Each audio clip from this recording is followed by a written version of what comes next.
If your tomato plants had a security team, this is what it would look like. Because tomatoes are delicious. Unfortunately, we are not the only ones who noticed. Aphids, whiteflies, hornworms, spider mites, flea beetles, thrips, and other tiny garden villains can show up like they paid rent. So today, we're building the ultimate tomato companion bed for natural pest control. Not with panic spraying, not with garden drama. Not with you standing over one sad tomato plant whispering, "Please survive." We're going to use companion planting to help attract beneficial insects, confuse pests, improve pollination, cover the soil, and create a stronger growing environment for your tomatoes. By the end, you'll know which plants to grow near tomatoes, where to place them, what to avoid, and how to maintain the bed all season. Because tomatoes should not grow alone. They need friends, preferably friends that attract ladybugs. Why companion planting works for tomatoes. Companion planting is basically garden teamwork. Instead of planting tomatoes by themselves and hoping pests never discover them, we surround them with plants that can support the whole bed. Some companion plants attract pollinators, some attract beneficial insects like ladybugs, hoverflies, lacewings, and parasitic wasps. Some have strong scents that may confuse pests. Some act as trap crops. Some cover the soil and help keep moisture more stable. And some are there because they look beautiful and make you feel like you know what you're doing, which also matters. Tomatoes can attract many pests, including aphids, whiteflies, tomato hornworms, cutworms, flea beetles, spider mites, and leaf miners. Companion plants do not create a magical, invisible pest force field, but they can help build a healthier, more balanced garden system. One lonely tomato plant is a target. A diverse tomato companion bed is a neighborhood with witnesses. And pests hate witnesses. Step 1. Choose the right tomato bed location. Before adding companion plants, we need the right location. Tomatoes love sun. Give them at least 6 to 8 hours of direct sunlight per day. More sun usually means stronger growth, better flowering, and sweeter fruit. They also need good airflow. Tomatoes can struggle with fungal diseases when the leaves stay wet and crowded for too long, so don't squeeze them into a tiny corner and then act surprised when they complain. Choose a sunny, open spot with fertile, well-draining soil. The soil should hold moisture without turning into soup. Tomatoes like consistent moisture, but they do not want wet roots all day. That is not gardening. That is tomato footbath culture. Add compost before planting to improve soil structure and feed the plants slowly. If you're growing in containers, use a large pot and quality potting mix. Tomatoes are not tiny plants pretending to be humble. They are hungry, thirsty, dramatic vines with big dreams. Give them space. Step 2. Place tomatoes as the main crop. Now, let's plant the stars of the bed, the tomatoes. For indeterminate tomatoes, which keep growing taller through the season, give them plenty of room. Space them around 45 to 75 centimeters apart, or 18 to 30 inches, depending on the variety and your support system. For determinate bush tomatoes, spacing can be a little closer, but airflow still matters. Add a strong support early. A cage, stake, string trellis, or frame. Do not wait until the tomato plant is already leaning sideways like it just heard bad news. Tomatoes grow fast, and once they are loaded with fruit, unsupported branches can break. Also, planting tomatoes deep can help them grow extra roots along the buried stem. Remove the lower leaves and plant deeper than the original pot level. This helps create a stronger root system. Strong roots mean stronger plants. Strong plants mean fewer dramatic tomato emergencies. Step 3. Add basil near your tomatoes. First companion plant, basil. Basil is one of the most popular tomato companions. It loves warmth, grows well in similar conditions, and gives you bonus harvests for the kitchen. Tomatoes and basil are not just garden companions. They are basically pasta waiting to happen. Plant basil near your tomatoes, but don't crowd the base of the plant. Tomatoes need airflow around their stems and lower leaves. A good setup is to plant basil between tomatoes, slightly forward in the bed, or along the sunny edge. Basil's strong scent may help confuse some pests, and when basil flowers, it can attract pollinators and beneficial insects. But if you want more basil leaves for cooking, pinch the flowers off most of the time. Let one or two basil plants flower later in the season for insects. This way, both you and the bugs get invited to the party. Step 4. Add marigolds around the border. Next, add marigolds. Marigolds are a classic companion plant because they bring color, attract insect activity, and add diversity to the bed. Plant them around the edges of your tomato bed. This creates a bright border that supports a more active garden ecosystem. French marigolds are a great option because they usually stay compact and flower well. Marigolds are often used in gardens to help with pest pressure, but remember, they are not magic. If someone tells you one marigold will protect your entire tomato jungle from every pest known to science, that person has either never gardened or is selling marigolds. But as part of a companion planting system, marigolds are useful. They add flowers, they bring insects, they make the bed look alive. And honestly, they make tomatoes look fancy, like your plant's hired decorators. Step 5. Add nasturtiums as a trap crop. Now we add one of the most dramatic garden helpers, nasturtiums. Nasturtiums can work as a trap crop. That means some pests, especially aphids, may be drawn to the nasturtiums instead of your tomatoes. So when you see aphids on nasturtiums, don't instantly panic. The nasturtium might be doing its job. It is basically standing at the edge of the bed saying, "Attack me instead!" Very brave, very theatrical. Plant nasturtiums near the edge of the tomato bed where they have room to trail. Do not plant them too close to the tomato stem because they can spread and create too much humidity around the base of the plant.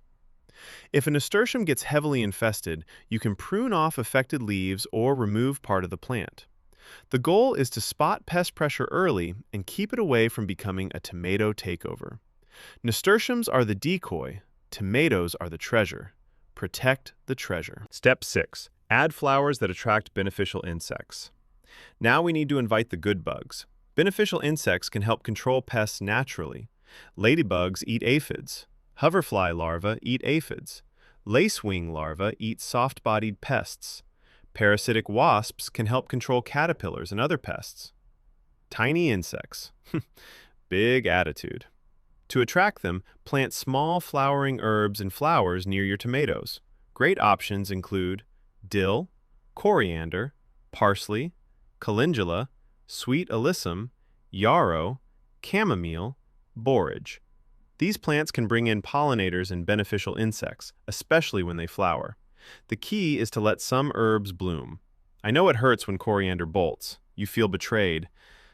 You planted it for leaves, and now it has become a weird, tall flower stick. But in a companion bed, flowering coriander is not failure. It is insect hospitality. Let a few herbs flower near your tomatoes. More flowers can mean more beneficial insects. More beneficial insects can mean fewer pest disasters. That is the kind of garden math I enjoy. Step 7. Add borage for pollinators and diversity. Borage is a fantastic tomato companion if you have enough space. It produces beautiful blue flowers that pollinators love. Bees are big fans. And more pollinator activity around your tomato bed can help the whole garden feel more alive. Tomatoes are mostly self-pollinating, but movement from wind and insects can still help with pollination. Borage also adds biodiversity to the bed. But here's the warning. Borage can get big. It is not a tiny, polite herb. It grows like it has somewhere important to be. So plant it near the edge or corner of the bed, not directly under your tomato plants. Give it room. 1 or 2 borage plants can be enough for a small tomato bed. You want helpful diversity, not a borage forest with tomatoes trapped inside asking for help. Step 8. Add alliums for strong scent. Next layer, alliums. That means chives, garlic, onions, or spring onions. Alliums have strong scents that may help confuse pests looking for tomato plants.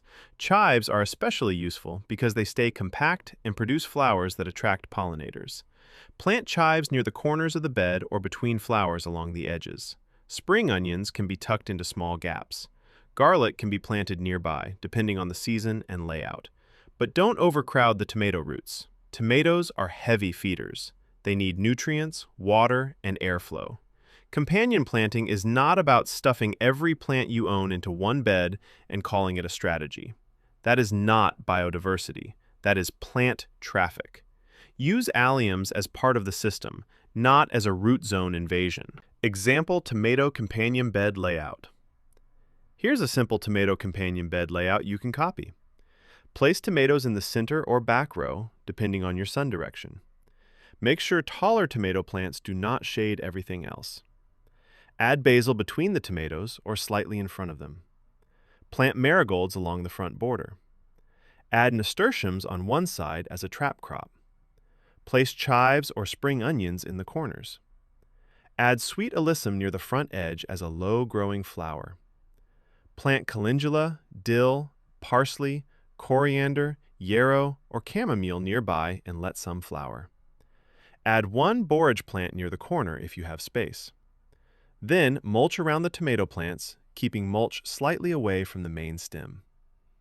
Now you have tomatoes as the main crop, basil for scent and harvests, marigolds for color and insect activity, nasturtiums as a pest distraction, flowering herbs for beneficial insects, alliums for strong scent, mulch for soil protection. That is not just a tomato bed. That is a whole tomato support system. Very professional. Slightly dramatic. Exactly how gardening should be. How to maintain the tomato companion bed. Once everything is planted, the work is not over. Now you observe. Check the undersides of tomato leaves. Look for aphids, whiteflies, tiny eggs, caterpillars, webbing, and yellowing leaves. Look at new growth. Pests often attack the tender new parts first. Remove heavily damaged leaves when needed. Prune lower tomato leaves that touch the soil. This improves airflow and reduces splashback problems. Water at the base of the plant, not all over the leaves. Wet tomato leaves can invite fungal trouble, especially when airflow is poor. Tie tomato plants to supports as they grow. Keep basil trimmed so it doesn't crowd the tomato stems. Cut back nasturtiums if they spread too much. Let some flowers bloom all season to keep beneficial insects coming back. Think of the bed like a tiny ecosystem. You are not just growing tomatoes, you are managing a miniature jungle with snacks. Natural pest control mindset. The goal is not a completely bug-free garden. That is not realistic. A healthy garden has insects. The goal is balance. You want enough diversity to attract beneficial insects, enough flowers to keep pollinators active, enough airflow to reduce disease pressure, enough mulch to protect the soil, enough observation to catch problems early, and enough patience to not panic every time one bug has the audacity to exist. Companion planting works best when combined with good soil, proper watering, pruning, crop rotation, and regular checks. It's not one magic trick, it's a system. And when the system works, your tomatoes grow in a healthier, more resilient bed. And if you're looking at your tomato plants and thinking, is that aphid damage? Is that blight? Why are the leaves curling? Who ate this leaf? Should I be worried, or is this plant just being dramatic? That's where the Strong Echo AI Garden Buddy can help. You can upload a photo of your tomato plant, leaf damage, pest problem, or mystery garden issue, and get guidance to help you understand what might be going on.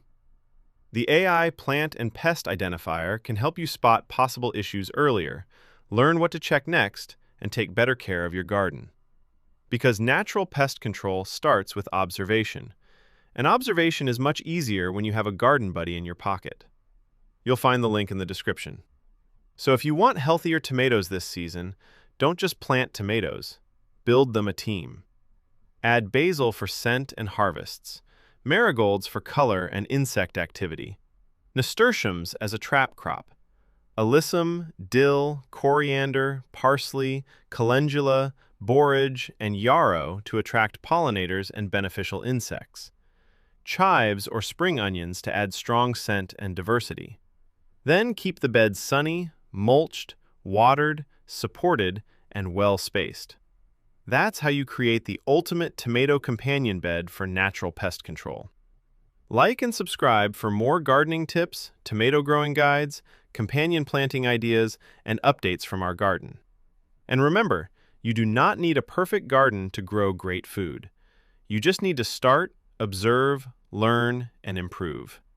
You can grow it.